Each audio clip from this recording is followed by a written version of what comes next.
It's August 23rd, 1971, and in Fort Worth, Texas, a young single mother named Alta Apentenko is struggling to make ends meet.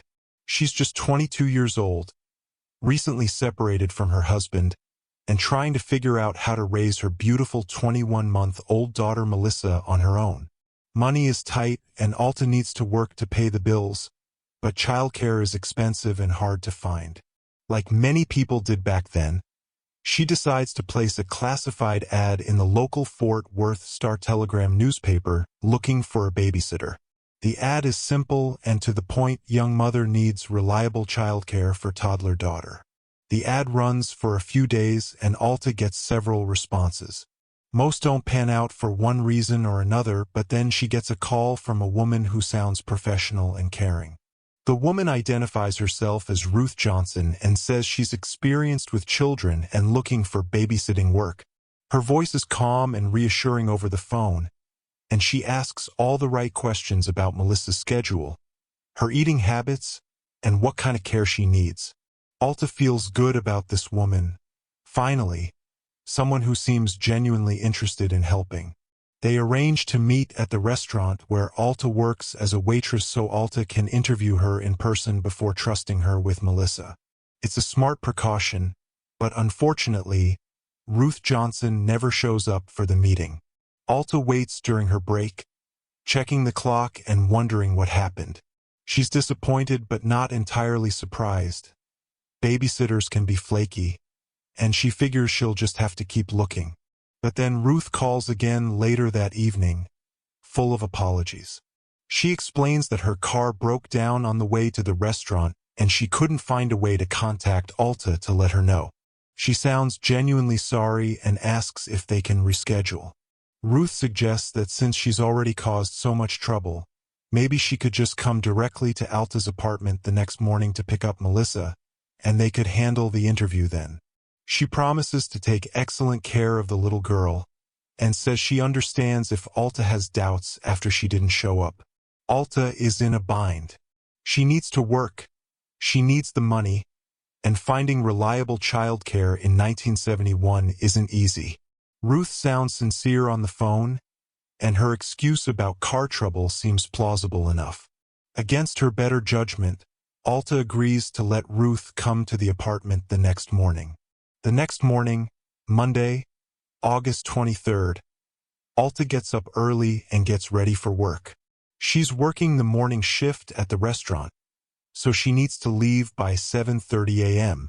Before she goes, she carefully packs Melissa's diaper bag with everything a babysitter might need: diapers, bottles, a change of clothes, and some of Melissa's favorite toys.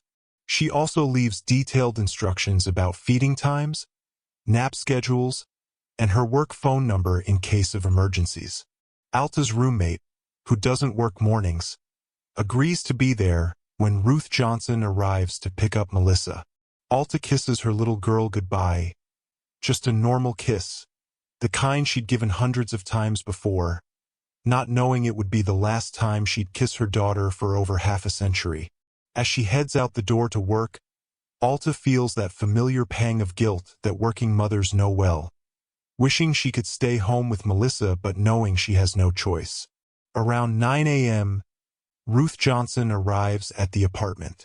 The roommate answers the door and sees a woman who appears to be in her 40s or 50s, well-dressed and speaking politely. Ruth introduces herself and explains that she's there to pick up Melissa for babysitting, just as arranged. The roommate, following Alta's instructions, gathers up Melissa along with her diaper bag and hands them over to this woman who seems trustworthy enough.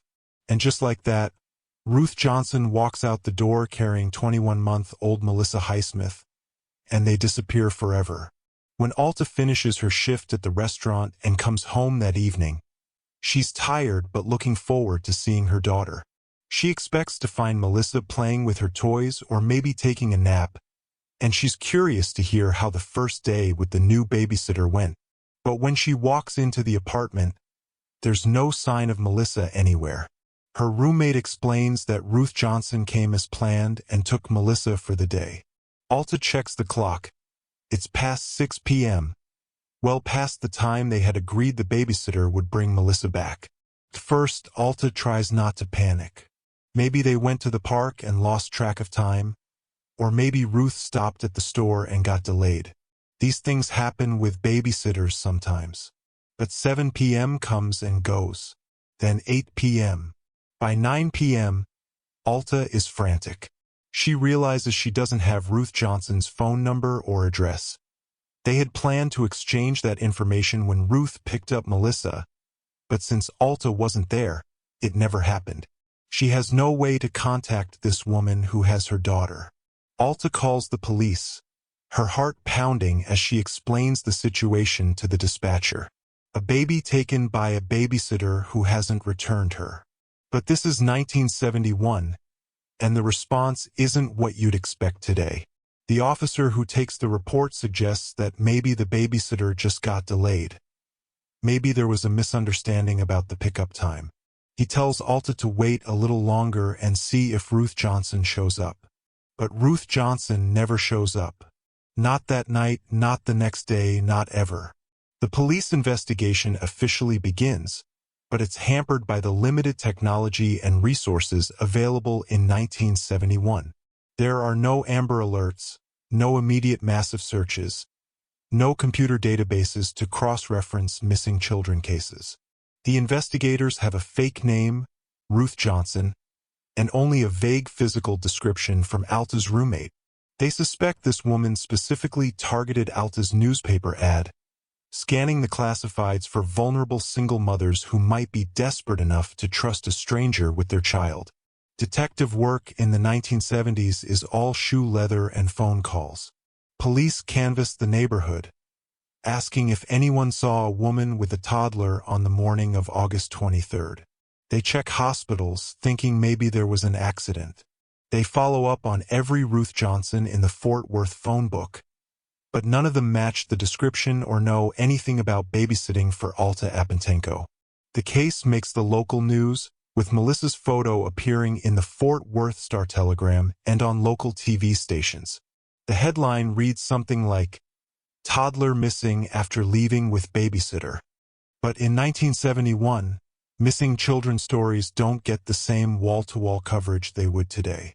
There's no social media to spread the word, no national databases to alert law enforcement across state lines. The story runs for a few days and then gets buried by other news. Meanwhile, Alta is living every parent's worst nightmare. She can't sleep, can't eat, can't focus on anything except getting Melissa back. She spends her days calling the police for updates, and her nights lying awake imagining every possible scenario of what might have happened to her daughter. The guilt is overwhelming. How could she have trusted a stranger with her baby? How could she have been so naive? Weeks turn into months, and months turn into years. Alta never stops looking for her daughter. She keeps Melissa's photo on her nightstand, in her wallet, and taped to her bathroom mirror, constant reminders of the daughter who was stolen from her. Every time she sees a little girl with dark hair about Melissa's age, her heart stops for a moment, wondering if it could be her. Alta remarries and has more children: Victoria, Jeffrey Jr., and Sharon. But she never lets her growing family forget about their missing sister. She tells them stories about baby Melissa, shows them her pictures, keeps her memory alive in their household. The children grow up knowing they have a sister out there somewhere, a sister who was taken when she was barely walking and talking. It becomes part of their family mythology, this ghost of a sister who exists in photographs and stories, but not in their daily lives. Every birthday, every Christmas, every family gathering has an empty chair that should have been Melissa's. The family never stops hoping that someday, somehow, they'll get a phone call saying she's been found. Meanwhile, just 10 minutes away from where she was kidnapped, Melissa is living a completely different life under a completely different identity. The woman who took her, whether her real name was Ruth Johnson or something else entirely, raises her as her own daughter, giving her the name Melanie Miyoko. Melissa grows up never knowing she was kidnapped, never knowing that her real family is desperately searching for her just a few miles away. But her childhood is far from the loving, stable environment her biological family would have provided. Years later, Melissa would describe her upbringing as troubled and difficult. The woman who raised her was not the caring, nurturing babysitter she had pretended to be on the phone. Melissa faces challenges and hardships that no child should have to endure, but she has no frame of reference to know that this isn't how all families are. The situation becomes so unbearable that when Melissa is just 15 years old, she makes the desperate decision to run away from home. Think about that. A teenager so unhappy with her living situation that she chooses life on the streets over staying with the only family she's ever known. She strikes out on her own, trying to build a life for herself while still just a child herself. Despite the difficult start, Melissa manages to create a life in Fort Worth. It's the same city where she was born, where her biological family still lives and continues to search for her. She might have passed them on the street, shopped in the same stores, even worked in the same buildings, and none of them would have known. It's one of those cruel cosmic jokes. They were so close geographically, sharing the same hometown, yet living in completely separate worlds. As an adult, Melissa builds the family she never really had growing up. She gets married and has children of her own, pouring all the love she never received into being the mother she wished she'd had. She works hard to provide for her family and create the stable, loving home environment that was missing from her own childhood. Her kids grow up not knowing their mother's incredible story, not knowing that she's actually a missing person who's been searched for her entire life. For 5 decades, this dual existence continues. In one part of Fort Worth, the Highsmith family maintains hope that somehow, baby Melissa is still alive and they'll find her someday. In another part of the same city, Melissa lives her life as Melanie, working, raising her children, never suspecting that just a few miles away is a family who has never stopped loving her and looking for her. The years pile up. Alta ages from a young mother in her 20s to a grandmother, then a great-grandmother. Melissa's siblings grow up, go to college, start careers, get married, have children of their own. All the while, they maintain the tradition of keeping Melissa's memory alive. They celebrate her birthday every year even though she's not there. They leave space for her in family photos. They tell their own children about their missing Aunt Melissa. The Fort Worth Police Department keeps the case file open, but as time passes, it gets buried deeper and deeper in the cold case files. New detectives come and go, most of them never even hearing about the baby who disappeared in 1971. The investigation that once seemed so urgent becomes just another unsolved case gathering dust on a shelf. Then comes 2022, and this is where the miracle of modern technology finally intersects with this decades-old tragedy. By now, home DNA testing has become commonplace. Companies like 23andMe and AncestryDNA have made it easy and affordable for people to learn about their genetic heritage and find long-lost relatives. Millions of people have submitted their DNA to these databases, creating an enormous genetic network that didn't exist when Melissa first disappeared. Melissa's biological father, Jeffrey Highsmith, decides to try something that wasn't even imaginable in 1971. Now in his 70s and having never given up hope of finding his daughter, he submits his DNA to 23andMe. He's not sure what he expects to find. Maybe some distant relatives, maybe some clues about his family history. But in the back of his mind, he harbors a secret hope that maybe, just maybe, if Melissa is still alive somewhere, she might have taken a DNA test too. The process is simple enough. Spit in a tube, mail it off, and wait for results. But for Jeffrey, that waiting period must have felt like an eternity. He's been waiting 51 years to find his daughter. What's a few more weeks? Still, every day he checks his email, hoping for some kind of breakthrough. When the results finally come back, Jeffrey can hardly believe what he's seeing on his computer screen. There, Among his genetic matches is a woman named Melanie living in Fort Worth, Texas. The DNA analysis shows that she shares enough genetic material to be his daughter. His missing daughter is Melissa. At first, he thinks there must be some mistake. After all these years, after all the false leads and dead ends, could it really be this simple? Could the daughter he's been searching for since 1971 really be living in the same city where she was born? And could she really be found with a home DNA test?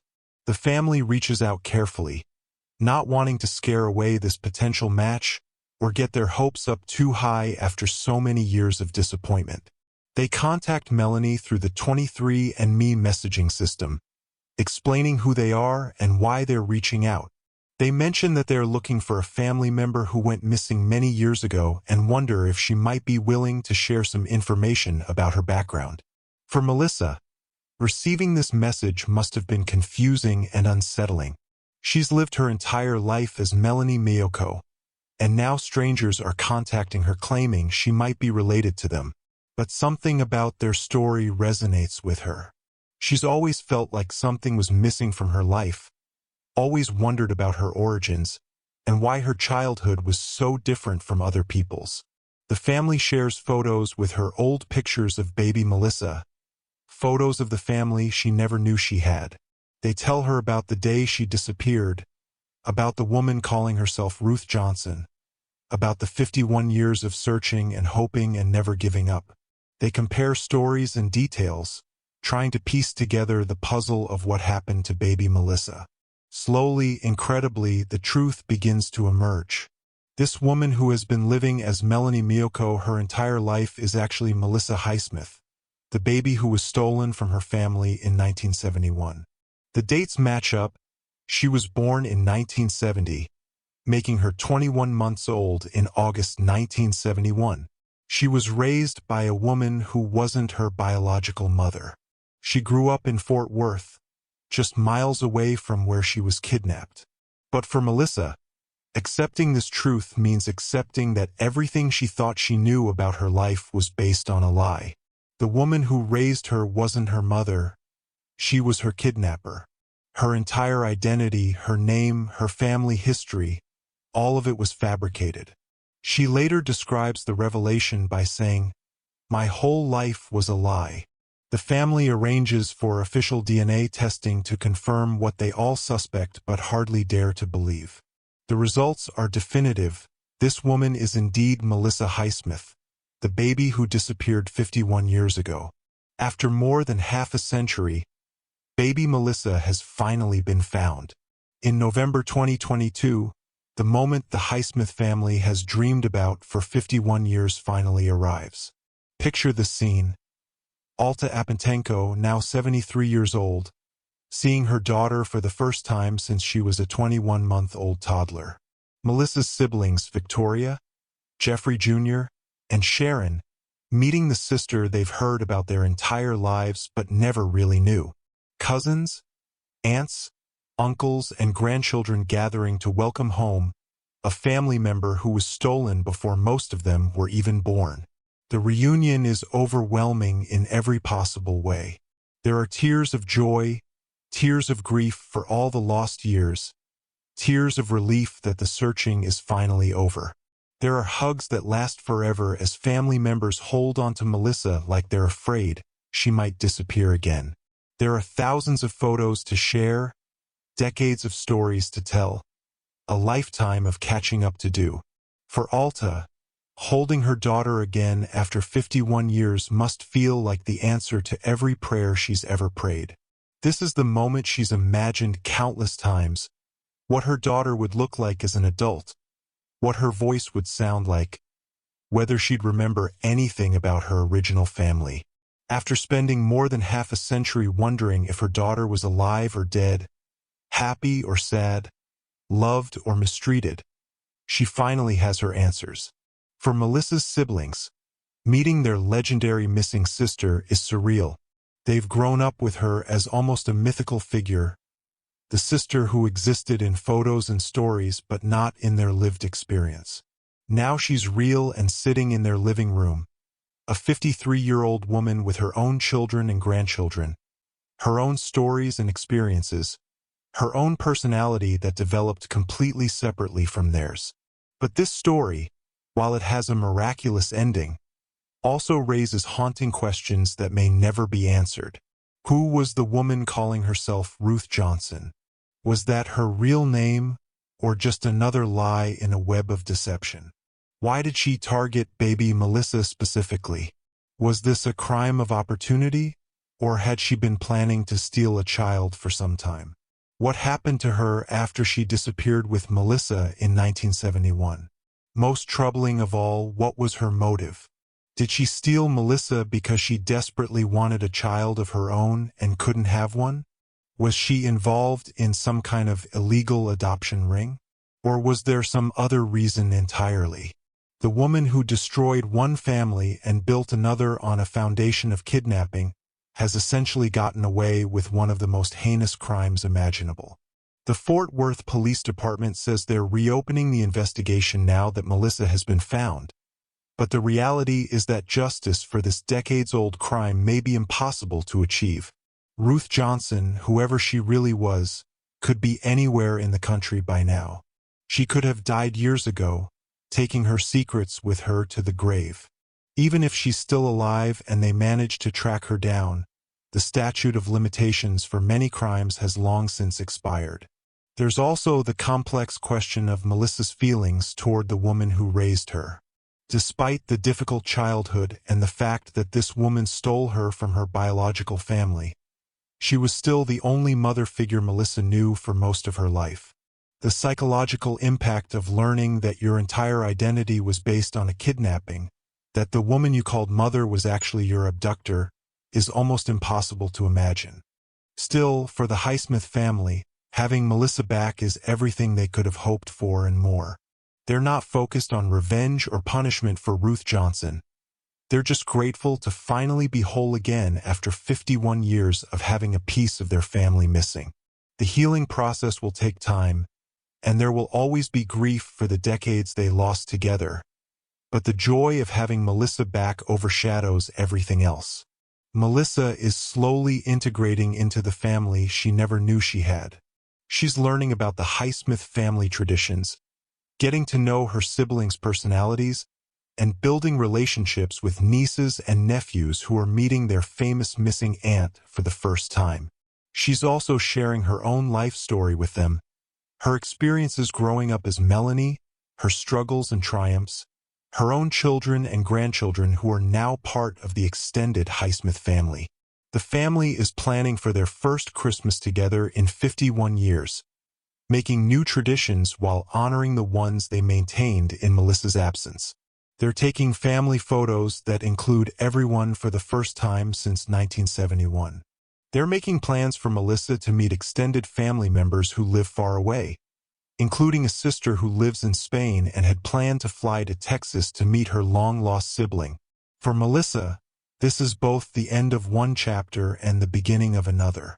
She's getting to know her biological family while also maintaining relationships with her own children and the life she built as Melanie. She's learning to navigate having two identities, the person she was for 53 years and the person she was always meant to be. The case has also brought attention to other long-unsolved missing children cases and highlighted the power of DNA technology in solving decades-old mysteries. Genealogists and cold case investigators are using similar techniques to identify victims and solve crimes that seemed unsolvable just a few years ago. It's a story that shows both the worst and best of humanity, the evil of someone who would steal a baby from her family, but also the power of a family's love that never gives up hope, and the miracle of modern technology that can solve mysteries decades in the making. After 51 years, baby Melissa finally came home.